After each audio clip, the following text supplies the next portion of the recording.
Hi అండి, అందరికీ నమస్కారం. ఈరోజు వాక్కాయ కొబ్బరికాయ పచ్చడి ఎలా తయారు చేయాలో చూద్దాం. కడిగి శుభ్రం చేసి పెట్టుకున్న 15 వాక్కాయలు, 1 కప్పు కొబ్బరి తీసుకోవాలి. స్టవ్ వెలిగించి మూకుడు పెట్టుకుని అందులో కొంచెం నూనె వేసుకుని అందులో ఆవాలు, మెంతులు,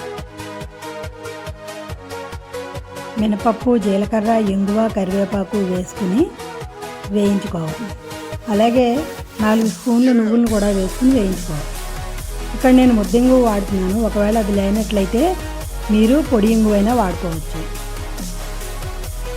అలాగే 4 లేక 5 ఎండుమిరపకాయలు కానీ పచ్చిమిరపకాయలు కానీ కారానికి తగిన విధంగా వేసుకోవాలి.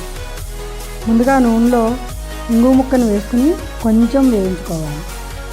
ఇది కొద్దిగా వేగిన తర్వాత పోపు దినుసులు వరుసగా వేసుకుని వేయించుకోవాలి.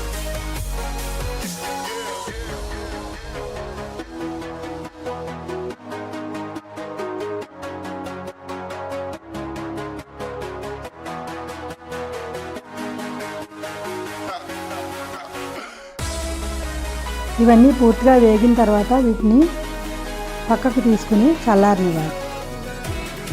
తర్వాత అదే నూనెలో నువ్వులను వేసి వేయించాలి.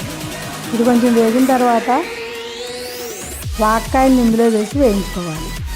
ఒక 2 నిమిషాలు మగ్గిన తర్వాత వీటిని కూడా చల్లార్చి మొత్తం అన్నీ కలుపుకుని మిక్సీ వేసుకోవాలి.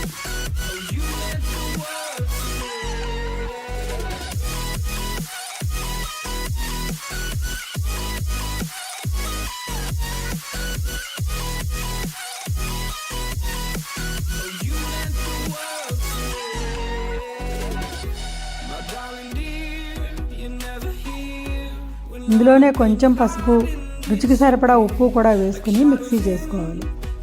అవసరం అనుకుంటే కొంచెం నీరు పోసి మిక్సీ చేయాలి. అంతే, ఎంతో రుచికరమైన వాక్కాయ కొబ్బరి పచ్చడి తయారు. దీన్ని మీరు కూడా చేసుకుని రుచి చూసి ఎలా ఉందో చెప్పండి. నచ్చితే కనుక లైక్ చేయండి, షేర్ చేయండి, కామెంట్ చేయండి. సబ్స్క్రైబ్ చేయడం మాత్రం మర్చిపోకండి. Thanks for watching.